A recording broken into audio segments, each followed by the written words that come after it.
Hello, everyone. I am Chris Hyams, the CEO of Indeed, and welcome to the next installment of Here to Help. This is our look at how Indeed has been navigating the global impact of COVID-19. Today is December 14th. We're on day 286 of global work from home. At Indeed, our mission is to help people get jobs, and as you might have heard me say before, this is what gets us out of bed in the morning and what keeps us up at night. And we started this podcast back in April as a way to share how we were working to help people in the midst of this unfolding crisis. And over the past 9 months, it has evolved into something that has become truly special to me on a very personal level. And every week I get to sit down with a different Indeed employee, ostensibly to talk about some aspect of our mission, our values, and our business. But what's really been happening is getting a view into the people behind all of that. At the end of the day, our mission is to help people get jobs, and what that means is that people are at the heart of our business. Today is our final episode of Here to Help for 2020, and as we've all heard over and over, 2020 has been an unprecedented year. In fact, we've heard the word unprecedented an unprecedented number of times. It's also been an extraordinary opportunity to look at life through a new lens, and from the very first episode, one person has been behind the scenes, helping to shape that lens for me, to prep the interviews, and to help pull the deeply human stories that we've been able to explore. I am delighted to be joined today by Aidan McLaughlin, Indeed's Global Director of Branded Content and Storytelling in our marketing organization. I've had the pleasure to work closely with Aidan over the past 7.5 years in a variety of different roles, and I'm really excited to sit down with him today to talk about his experience over the past 33 episodes. Aidan, thank you so much for joining me today. Chris, thanks so much for the opportunity. It's great. It's such a funny feeling to be on the other side of the lens. So I could probably turn the interview over to you at this point. You know what comes next. We always start with how are you doing right now? So what's going on in your household today? Yeah, so we in Ireland are just sort of slowly emerging out of a 6-week lockdown. And so part of what I'm experiencing is getting ready for what is going to be a very different holiday period. And so we've 2 young kids, Sam, who's 3.5, and Harry, who's unfortunately going through a very difficult teething period, but is 1.5 years. And so trying to create a Christmas holiday atmosphere in the house, and then also plan to see family and friends. I've family members coming in, and just trying to make it as a good experience as possible is primarily the focus. Also, the pandemic has had a huge impact on our family, and my wife Maria has decided to change career completely, and she's starting her own business in the middle of all this. So that has been an incredible experience, but it's tough to balance all those things. So, and right now I'm feeling nervous about this interview. I mean, I've prepped 33 people for this interview, but I'm feeling nervous, and I just want to do a good job, and hopefully, people will enjoy our conversation. Yeah, no, I'm incredibly excited to have this chance, and I also think it's great that as we think about the series for next year, you'll have this experience to maybe have a little extra compassion for the folks who say that they're nervous, and you tell them they're going to do great. So I'm excited about the conversation. So let's start with a little bit of your current role. So you have a unique title, certainly within Indeed, as the Global Director of Branded Content and Storytelling. Talk a little bit about what it is that you do and how you help people get jobs every day. Yeah. So I think it has to go back to the start, right? Which is Indeed is this incredible marketplace that have been created by incredible people, but this marketplace really brings together people who are looking for jobs, are job seekers, and all of their hopes and dreams and aspirations, and then people who are looking for people to work for them, and our clients who want to find that ideal, inspirational individual. And then there are the people who make these matches happen, which are Indeedians. And so that's the starting point for stories, is that this is happening. This incredible matching is happening all day long, every day, millions of times. But in my role, I go back to something that my dad actually said to me a long time ago. He's a psychologist, and one of the things he said is that which is most personal is most general, which is a Carl Rogers quote. And I think that, what my job is to find those individual stories of those things happening, to find the authenticity of Indeed's mission, to find that expression through personal experiences, and take those and turn them into something that people can connect with. Storytelling for me is about not just the information, but the emotion that information can create. And we can get into it a bit later, but I'm also obsessed with sort of the neuroscience of storytelling and how like our emotions are so powerful that our actions, we actually can't act unless our emotions concur with that. And so it's bringing that sort of science of storytelling to the amazing things that are happening between our job seekers and our clients and Indeedians every day. And to be frank, I absolutely love it. It's something that is just incredible. It helps, I just so value being able to come to work today to be able to tell these stories. Yeah, so I love, we had talked about this a little last week when we were getting ready for this, about that concept of the personal is the most general, and that really is essentially the sort of essence of what this series has been all about. I think if someone sat down, you and I might be the only two people who've actually heard every single one of these start to finish, but hopefully it reveals a bigger picture about what it is that we're doing here, and how that mission manifests itself every single day in our business. And so I'm really interested, let's just back up a little bit. We'll talk about kind of what we've been doing here and how we came to this, but you've had a variety of roles at Indeed. You started out doing something very differently. We got a chance to work together from the very start of your tenure at Indeed. Can you just wind the clock back 7.5 years and talk a little bit about how we got here? It's so interesting having to prepare for this conversation. You go back and you reflect on the changes that have happened and where you got to. I came to Indeed having spent, I studied psychology in college, but then decided to go into PR as an application of that psychology. And so I was a PR agency guy when I came to Indeed. And I remember right at the start, turning up to the interview in a suit and tie and having a leather briefcase and being the agency guy going to come into Indeed and change how Indeed does PR. My interview actually was with Paul Forster, one of our co-founders, and Paul Darcy, who was the then CMO. And it was one of the toughest experiences I had in my career to date, because both guys challenged my assumptions about what I was doing. And that just made me more interested in the role. And actually it's interesting how small Dublin is. That night of my interview, I went for dinner in the local restaurant, and Paul was there with Paul and some of the Dublin leadership and David Ruddick. And I was like, okay. I knew the owner of the restaurant at the time, and I was like, make a big deal out of me so they can tell I'm a big PR guy. You're right, yeah. I quickly sort of, those assumptions were caught. I don't know if I tell the Ronnie story, Chris? Oh yeah. Yeah. Well, so that was the challenge then, and so one of the first things I did was take Ronnie Kahan on a media tour to Australia to launch our then first office. So Ronnie, for those folks who don't know, co-founder and CTO of Indeed. And so I just brought my agency experience to that first interaction, and I remember creating a really big briefing book for the trip, and telling him all the different messages that were needed and all the audiences we needed to speak to, and he got really annoyed. I won't go into exactly how he expressed his annoyance, but he was really, really annoyed with me. I couldn't quite figure out why. And then we went on the trip, and we were in the lobby in Sydney, and I gave him my first draft of the press release, which I thought was a masterpiece. And again, he was really, really irritated with me.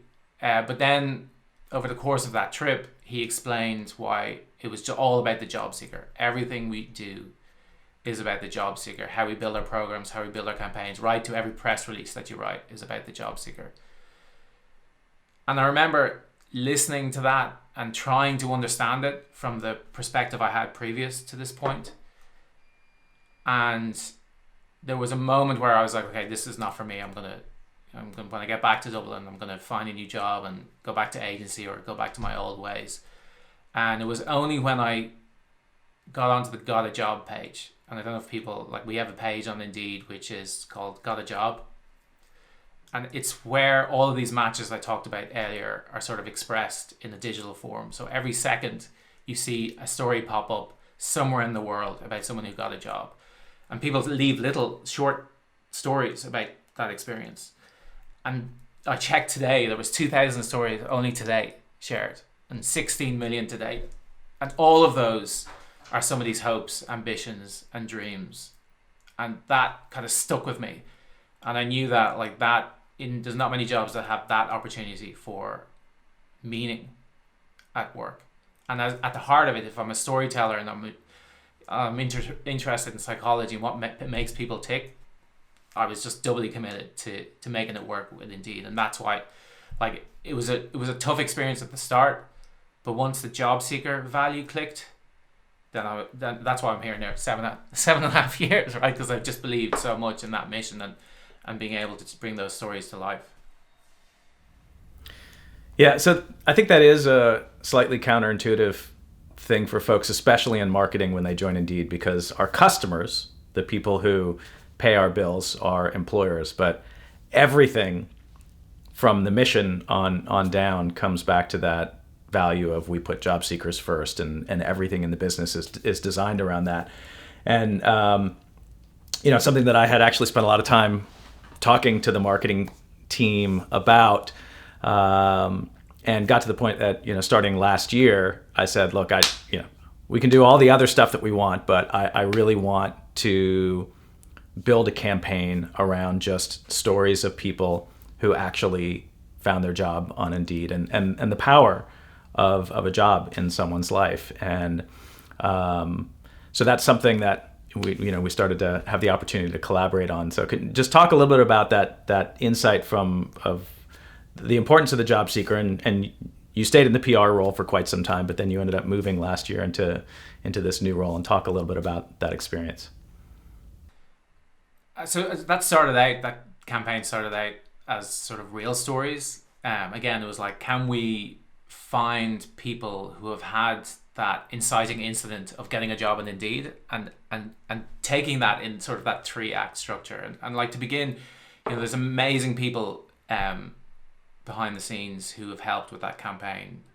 Russell Lambrecht and the whole creative agency, and Jennifer Warren, like, who's our VP of marketing, and many more that I'm forgetting. But like, there's a huge team that got behind the Real Stories effort. But essentially it was like, in story structure, you've 3 acts. You have the investigation phase, the exploration, and then the assimilation. And could we bring that 3-act structure to the Indeed story, which is somebody who has had a life experience and they wanted to change something? And you think great drama, like tension, conflict, change is at the heart of great drama. And so everybody has that moment when they're waiting to get that job. And then looking at, like, what has that job done in their life, and what is their future potentially going to be as a result of the job. And so the first test was, could we find those stories, and would they be interesting? And in the first year we did 11 stories of job seekers and employers who have had this inciting incident with Indeed and have had these amazing stories. And we went from real stories to this concept of being Jobs Change Us. And we chose that name deliberately because it is a collective change that happens when somebody gets a job. They change their individual circumstance, which changes their family, which changes communities, which over time in accumulation, potentially changes society. And so it became this sort of, getting a job, being on a job site, being a utility that you need, to this, this catalyst for change in the world. I remember one of the first conversations we had, Chris, I asked, when I was in the PR role, I asked you, what is your ambition for Indeed? And it was ending unemployment. And I didn't understand that either at the time. It was another struggle that I had. But I understand the ambition of it now, because if we can find people and match them with the job they want, and they're able to express themselves and their hopes and their passions incredible things happen in the world. And so in that first year, we had Bianca's story, a woman who grew up in foster care and tried to find different roles. And actually her focus was actually teenage foster care, which is a really difficult thing for people. And she decided actually what she wanted to do was go back and work within the foster care system and change it from the inside. And as now having this incredible impact on the world. Or we met Okporo, who grew up in Nigeria and decided to leave Nigeria because of hate crimes within the LGBTQ community and come to New York. And his journey now is that he works with refugees, rehoming them in the US. So suddenly, like, from a can we do this and can it be interesting, it's like, how can we tell this? How many more stories can we tell, and how can we tell this in a bigger way, and how we can get it to more people? Like, it just became, this test and this concept to something that was just so meaningful for me as an individual, for Indeedians. I feel whenever I talk to somebody and I talk to them about those stories, they remember them, they stick with them. And I think then it's meaningful, outside of Indeed, to see what is the real impact of somebody and this mission that we have of helping people get jobs.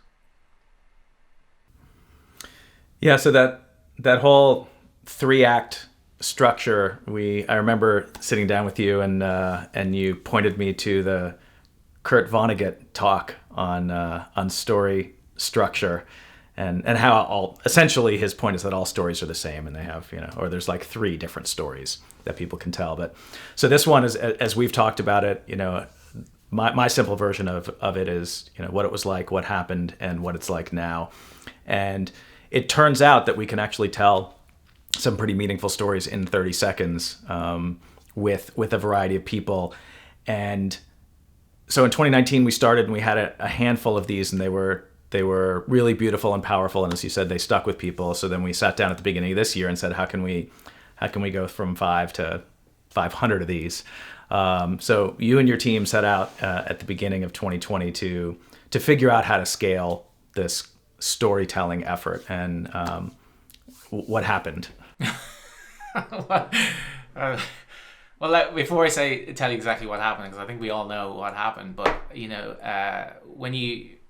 so going back to storytelling, and one of the things we said is, how many ways can we tell a story? So there's obviously visual storytelling, and there's the moving film, there's print, and then there's obviously oral storytelling and audio. And when I was thinking about story, one of the most meaningful things that happened to me in my career was in between working in Chicago on Michigan Avenue in a PR agency and trying to get a H-1B, I spent a summer driving all around Ohio on behalf of a nurse staffing agency, delivering care packages to hospitals, to nurses, which at the time was quite a great. It was nice being, young and arriving into a hospital with a care package for the nurses. You always get a great welcome, so I really enjoyed that part of it. But to entertain myself during the journeys, I used to listen to radio, US talk radio, and the art of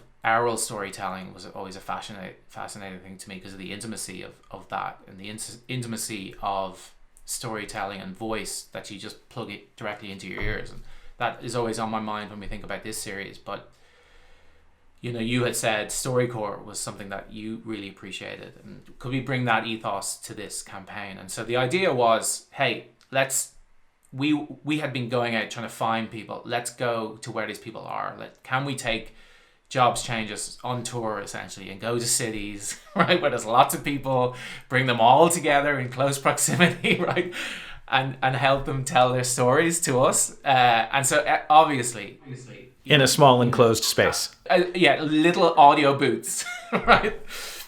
So obviously that wasn't going to happen when COVID. It was a great idea, though, really. We can say it's a great idea because I'll never have to prove that out. But that was how we were going to get to 2,000 stories, right? That was the number. And so, we had to. So I remember meeting you and saying, hey, it looks like we're not going to be able to do this because of COVID restrictions. And that's where Jobs Changes kind of took a pause. And so, do you want to know what happened next? Was, you said, hey, I've got this idea for something. which was Here to Help. I don't know if you want to mention where your head was at that time. Yeah, I mean, the start was pretty simple. We sent 10,000 people home on March 3rd of this year, which was just a little bit ahead of everyone else. And things were changing so rapidly at that time that, even a couple of days, it felt like, oh, we'd figured some things out and maybe we could share that with people outside. And so the first 4, we kind of recorded in a really short period of time.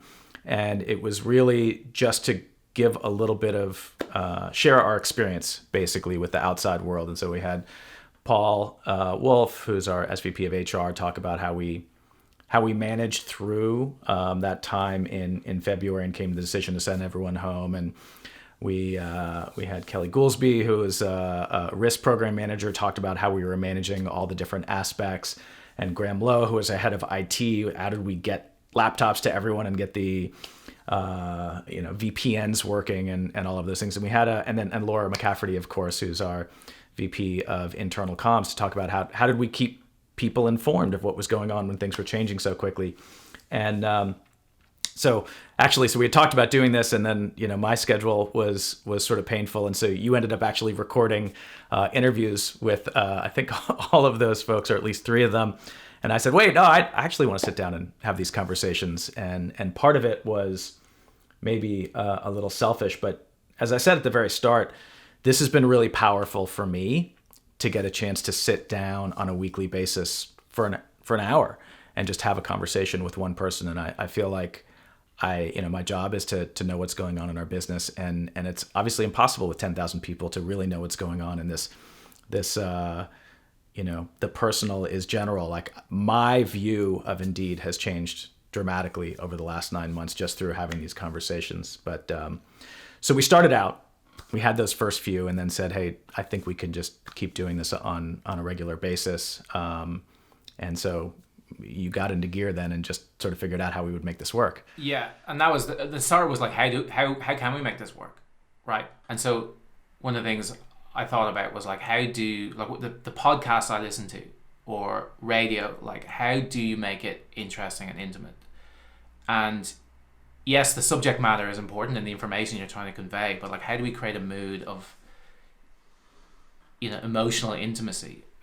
And so you get an hour with these people, but like the interviewees, I get the privilege to spend more than an hour and talk to them about their lives.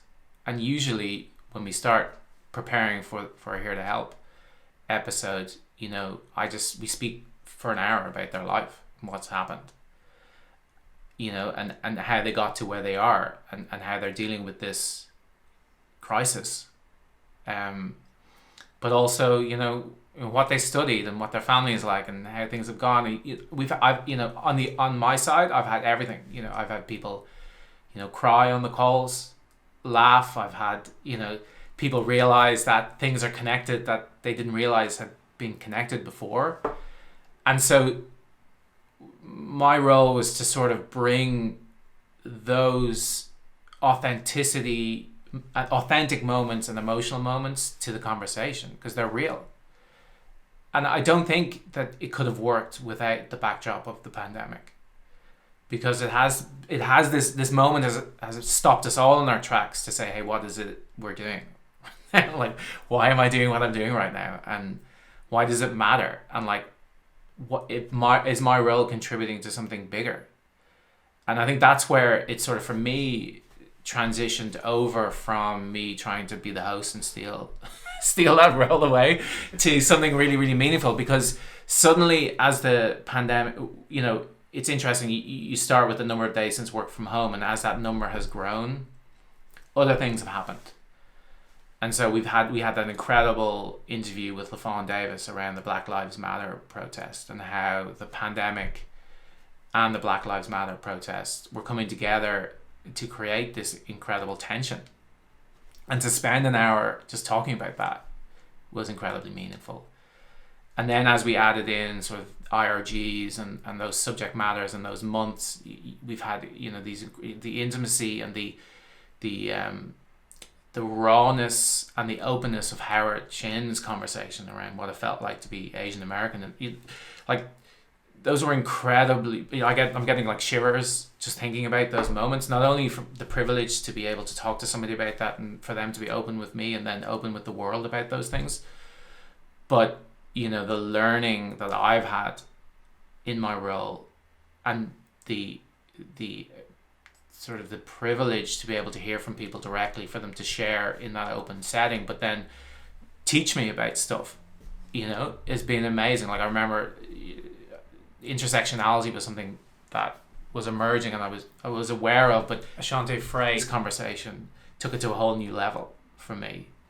And so I've been able to bring that back to the work that I do every day and to my colleagues, and try and just bring that message along. And so that it suddenly became this thing, very direct thing, talking about how we were reacting as a business to this crisis, to how are we reacting as a group of people to this incredibly difficult emotional time that was really tearing at the fabrics of society in many ways. And so that sort of became something I felt I had to do with the best of my ability in preparing people, but also we had to bring these stories through and make them available for external audiences, just so they have the opportunity to hear these stories and connect with them and hopefully move them emotionally. Yeah, so there's something just really effective about a weekly format like this, and there's a huge amount of effort, and everyone's who's involved in helping out with this is really busy and has a lot of other things going on. But the commitment to sort of structure this and put it together, and to pick the folks who we're going to talk about, and to do the prep, and then to sit down and do this, and then to publish it. The discipline of the weekly schedule allows for a couple things. One is it just means that we can actually get through a pretty wide variety of topics, because we're 34 episodes into this now, and so there's a lot of different ways that we can go. But the other thing, as you mentioned, is that if it's weekly, the world is changing pretty rapidly around us, and it's given us this opportunity to meet issues that are happening at the very moment. And one of the things about our business is that you talked about the power of a job to change someone's life and their family and their community. Employment has been profoundly impacted over the last 9 months for people who need a job, and then for people who are working, because we've all had to adapt in new ways. And so it's been really powerful to sort of look at these bigger stories through these individual lenses. It's almost impossible to contemplate 33 million people out of work, but to hear one person's story, you can start to piece together these different facets. And the individual stories at Indeed have been really meaningful to me, as I said, getting to know who these people are. But it's also given me an opportunity, I guess, to look at our business differently. And I guess, so one question for you, having been through all this, so you've gotten to know a group of people and their stories and where they come from, and really amazing set of stories. I hope anyone who's listening to this right now who hasn't heard the other ones might be inspired to go check out some of these previous episodes. But what are some of the things that you've learned about Indeed yourself through these conversations, if you sort of take the step back and look at a little bit of a distance? Yeah. I wrote down, I was reading Barack Obama's interview in the New York Times, and he talked about radical empathy being the thing that can change the world. And so first of all, like, my well of empathy has just deepened to such a degree by hearing everybody's stories and what they're dealing with. So like, I was dealing with things because of the pandemic, and then I was talking to people who were dealing with equally difficult things, if not more so. So like, my well of empathy for individuals and what they're doing and how they're contributing just had deepened to so much of a degree.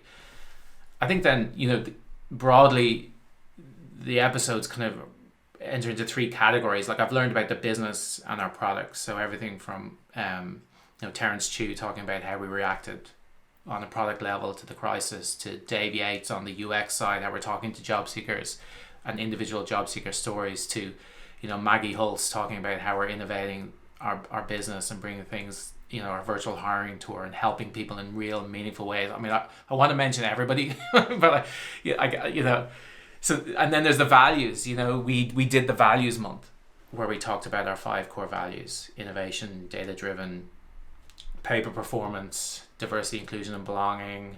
Have I said all 5? Job seeker first. Job seeker first, the main one. Yeah. So we did that month, and so we were able to then have conversations about our business, our values, all through that lens. And then hearing, obviously our internal resource groups, inclusion resource groups, and how they're dealing with issues and bringing the information from those communities to the business, so how we can improve our products. It all started to fit together at a time of chaos for me. And I think that if I'm to look back at the series, it was Carmen Graf, who's a senior director on our marketing side of the business, and she at the start of the crisis was saying, how can somebody just keep a ledger of our experiences through this pandemic and how we've changed and how we've adapted to make sure that we learn the lessons. And in many ways, for me, Here to Help is that ledger. If you go back from episode 1 with Paul Wolf talking about like, hey, how are we reacting to this thing that's emerging that seems to be serious, to episode 33 with Heather Wood talking about how you do it Indeed University right, remotely. Like there's just an incredible tapestry of experiences there that I'm so proud that we were able to capture over time. And so for me, it's just more about the mission, how all these things align, how these incredibly talented people with rich, deep life experience are here working to help people get jobs every single day. How we then bring that to our business and bring that information and that empathy through our products and our services to help more people get jobs. And then how we're changing as a business to meet the needs of a world that's, radically different than it was a few months ago. That's it. Like the learning I've had in the last year versus the last 7 years is exponential, right? So I feel like I'm an envoy for that information back into the marketing organization, but also externally to the world, and just continue to try and, bring these conversations to prominence and have people listen to them and have people watch them, but then also taking what's essentially the essential truths within them and making sure that I am living those values and living that mission. So that's how it's changed me. I don't know, has it changed you at all, Chris? We've talked about this a lot actually over the last 9 months, that one of the things that has happened as a business is just this, this view of the world. You and I are on Zoom here. We're a couple of little squares having conversation. And, we've had this opportunity throughout the pandemic to literally have a view into people's lives, that everyone always comes to work with this huge story, which is everything that was going on in their house that morning and that week and their family and their entire life history. And we show up at work and we're just sort of doing the thing that we do every day and interacting with people. And there's something really powerful about, being on with you and seeing, Sam run in the middle of a meeting, or my dog, who's now asleep on the floor, start barking when somebody comes to the front door, piles of laundry in the background undone, whatever the thing is that we're seeing, there's a bit of the mask that just comes down.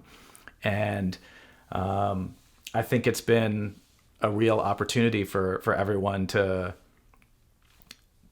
see the whole person in just very stark light, and allow us to ask questions. I mean, we started out with the first question that we've been asking for 33, 34 episodes now, of how are you doing today? And it's so funny because, I don't know, your whole life you see people say, hey, how are you doing? And the answer is like, oh, I'm fine. And for some reason, you ask people today, how are you doing? And often you get a real answer. And it's something actually that I noticed. It was really interesting. Back in the old days when we used to travel, I'd get to travel around and go to different offices, and culturally different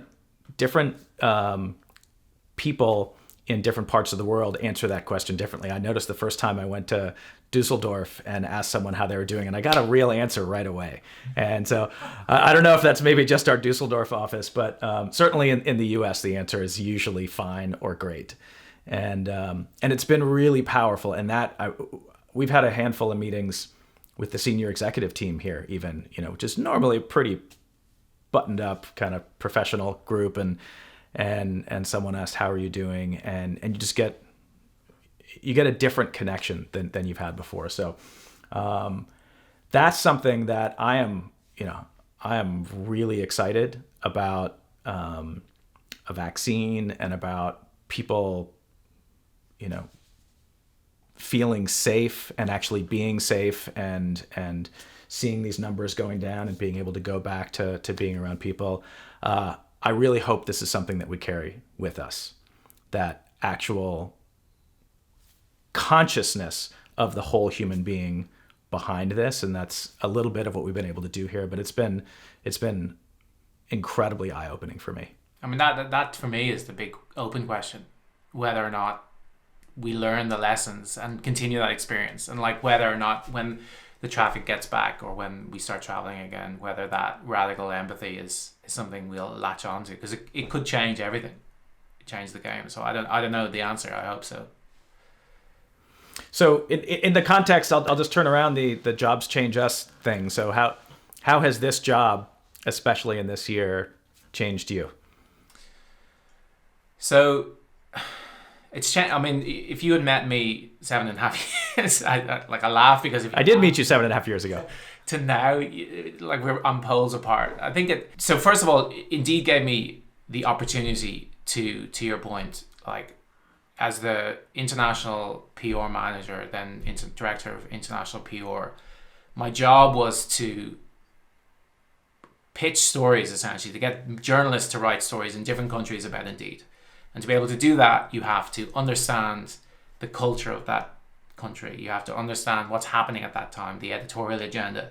And then you have to find ways to get Indeed's story into that mix, right? It's not about going to a country and saying Indeed is great and then journalists will write that story. You have to understand everything that's going on. And so it opened the door to the world for me in so many ways.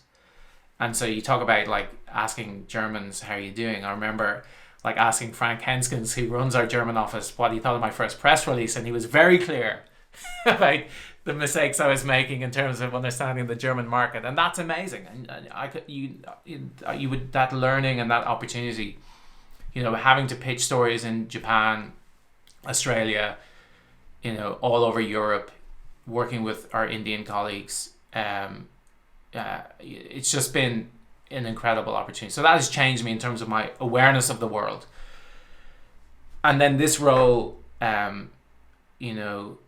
you said when I took this role, there was two things you said to me. One was like, go out and get loads of great stories, which I was like, okay, I think I can do that. But then you talked about real creativity needing constraint. And so the first thing I did then was just get obsessed with screenwriting books and storytelling books and just trying to consume as much information about the framework for storytelling as possible.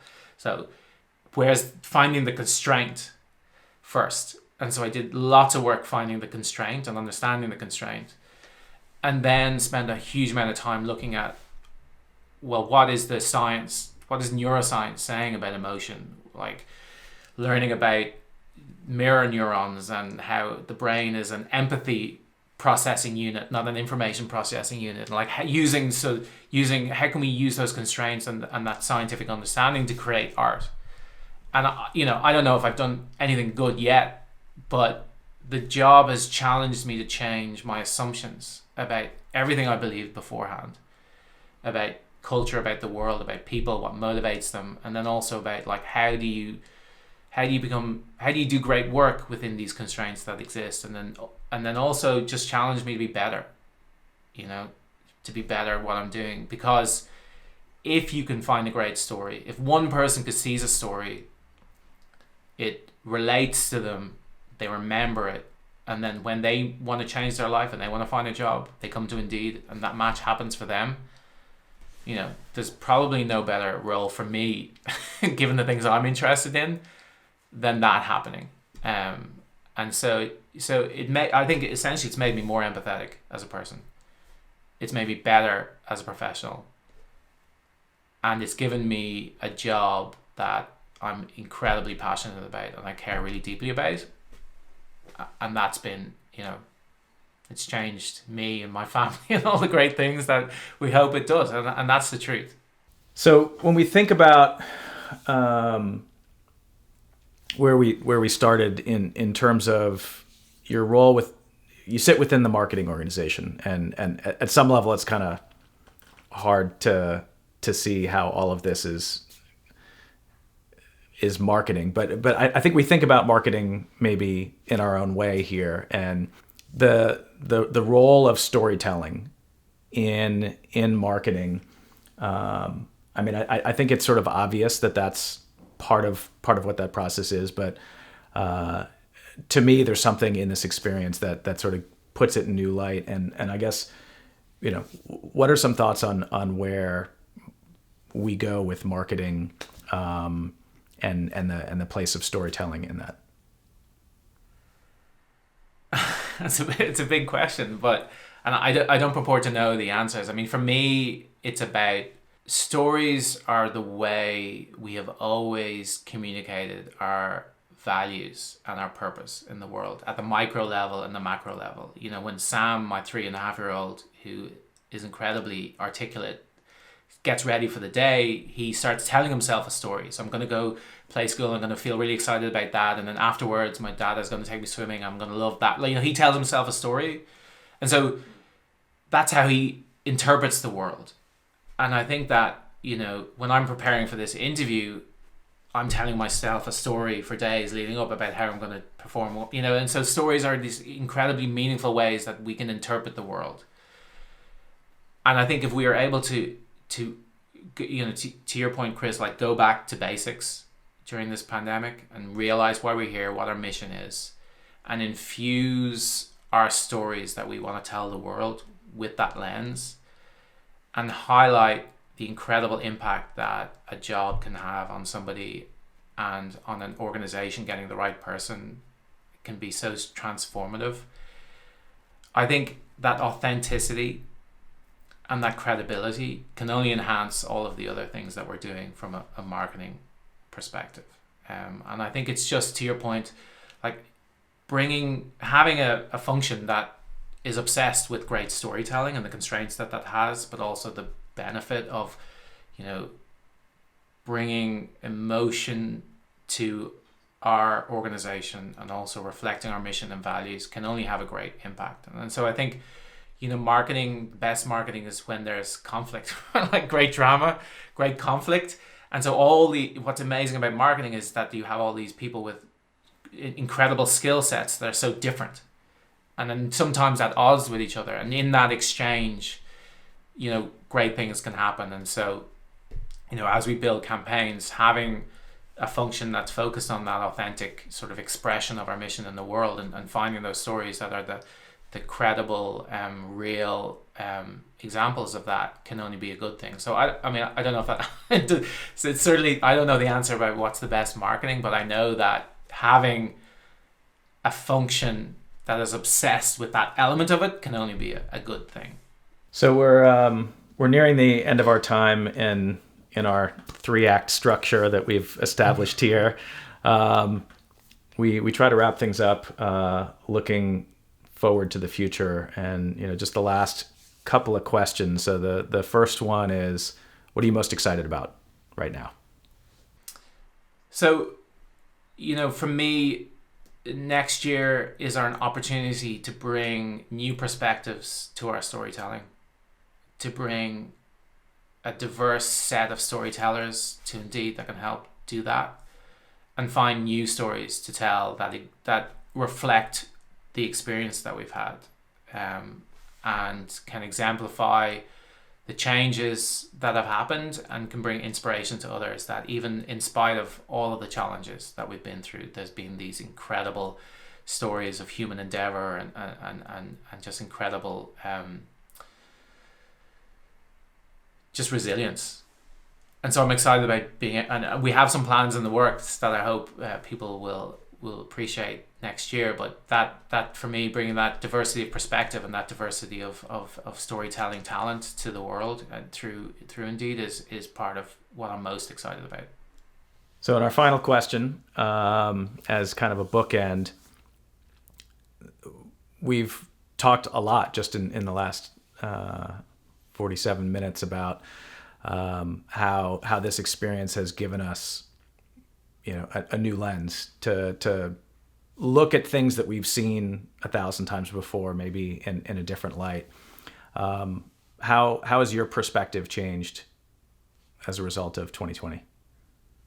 Believe even more in the power of storytelling to communicate things to the world. But I think one, on the Here to Help side of things, for me it is incredible how many stories that we're hiding in many ways in plain sight within the team and within the organization. And so